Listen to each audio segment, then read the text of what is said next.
Hey everyone, welcome back to another 2022 Summit project. To introduce myself, I'm Anai McLean, and today I'm here to talk about Native Americans in the Bay, colonization, and restoration of old habits. So to start off with Native Americans in the Bay, I first want to clarify that California history did not start off with Spanish colonizers and the gold rush. Actually, for millennia, the land was lived on and cherished by Native people who adapted to their particular surroundings in remarkable ways. For over 10,000 years, Native Americans have called the land known to us as the East Bay home. Indigenous tribes lived all over, in San Francisco, Berkeley, Richmond, San Pablo, Oakland, Emeryville, and significantly more places. Indigenous people populated the Americas and were successful at managing the land. Something that is so close to me on a geographical level that I didn't even know about was the native people, the Ohlone Indians. The Ohlone people lived in a village called Huckchuin in Richmond. It's estimated that they settled here almost 5,000 years ago. The center of this village was between two creeks, Wildcat Creek and San Pablo Creek. These creeks nourished soil, provided food, fresh water, and nourishing plants. There was also fish once in these waters. So my name is Tanya Pulido. I grew up in San Pablo, Richmond, East Bay. I work for Supervisor John Joya's office, and I am the district coordinator for North Richmond and Mount Calvin.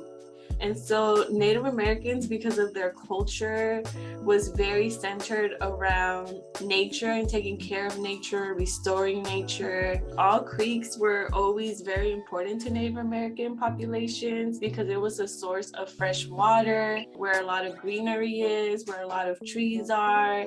The soil is more fertile around creeks, so it's a great area to grow food. The displacement and the attack on Native Americans, right, was removing them from their land. In that process, Wildcat Creek started to kind of go downhill, right? Because what we know now is that Native Americans took care of the land and had practices. They replanted in certain areas to make sure that the plants would regrow.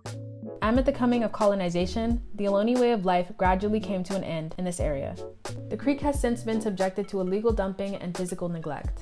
But Wildcat Creek Watershed Council has been working with the city to develop an action plan to restore the creek to its more natural state, hoping to enhance habitat and develop recreation resources for the community. So to relate everything I just said back to environmental justice, I think it's important to recognize that we're always trying to restore the way we care for the earth and kind of change it back to the way Native Americans did, because that way did prove to be best. The land was best then. There was fish in the creek. Everything seemed to be a lot better. We see that we're doing a lot of that in these days, just trying to go back in time to those old habits. The connection and care Native people had with the land was so sacred and kind. It can almost be thought of as the exact opposite of the systems we have in place now with our land. Natives had no sense of solo land ownership. At most, they would refer to a part of land as their territory, yet they wouldn't shoot someone just for walking by or, be mean to them. The land was ultimately for everyone. Natives took amazing care of the land by using the resources they had around them. They didn't have much of any negative effect on the landscape around them at all. Quite frankly, they did a lot of beneficial things. Many of our cherished natural environments, such as Yosemite, were intentionally cultivated by Native Americans. Native Americans use natural resources in every aspect of their life. They used animal skins as clothing.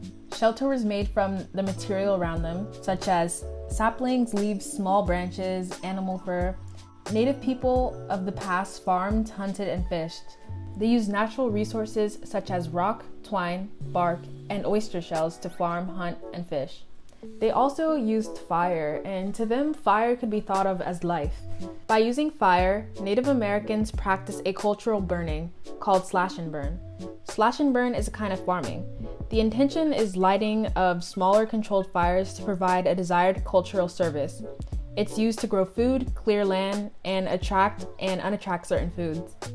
They would migrate by seasons, to make sure that they were harvesting responsibly. They would do slash and burn in order to make sure that the brush was controlled. We don't have the wildfires that we have today.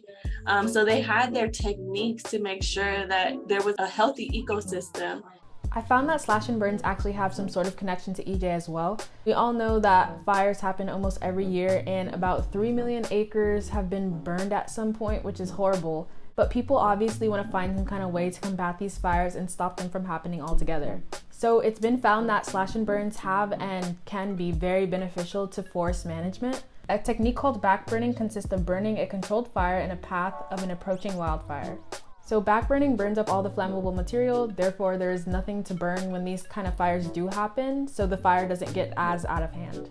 This is definitely a connection to Native Americans and the way they use fire to prevent certain things and also to help them out. And it's interesting to see how we're going back to these old kind of habits to prevent certain things in the current day.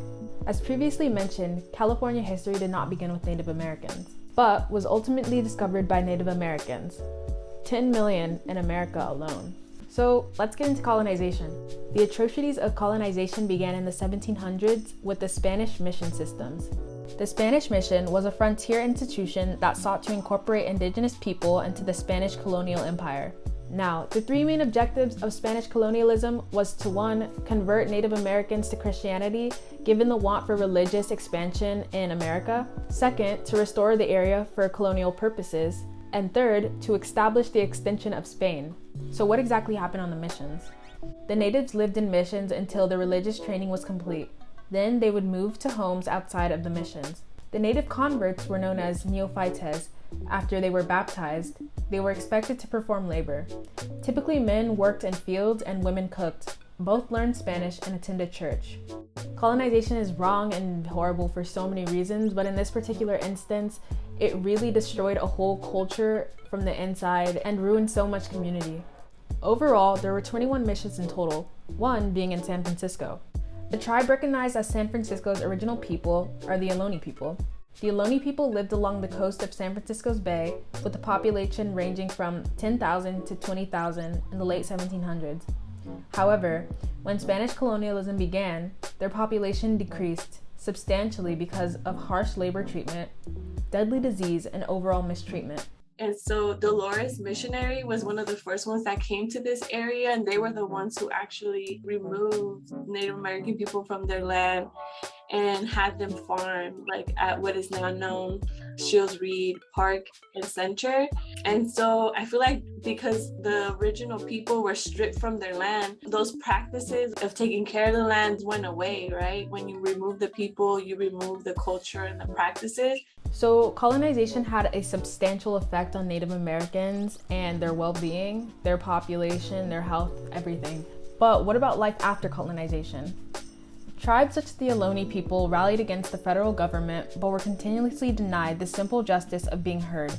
The federal government continued to dehumanize and disregard tribes with the intent to culturally and physically destroy them. Right, so they didn't have these borders that we have today. Now we have lot lines and we have private property, that was introduced by colonization. And when we started to do that, when we started to create these lines that didn't exist in nature, we started to see a lot of problems. And that was one of the big problems that happened in Wildcat Creek. It was that as settlements came, European settlements came to North Richmond and started to build homes around, the development wasn't centered around nature, right? It was centered around people and private land and having land. And because of that, we saw a lot of problems. And one of the big ones was severe flooding in the residential areas because people just didn't understand how the creek flowed. The prominent environmental justice movements today, like the just transition, right? Like, how do we move from fossil fuels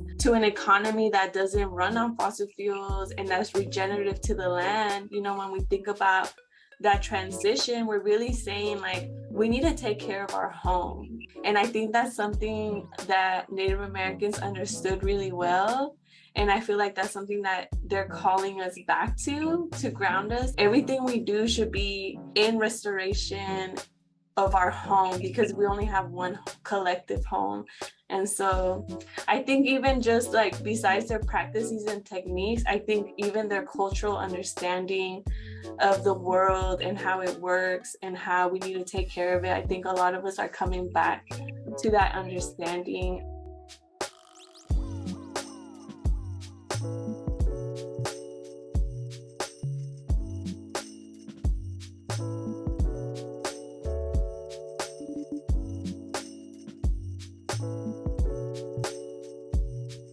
practice a cultural I really need to get this right. Yes, I do.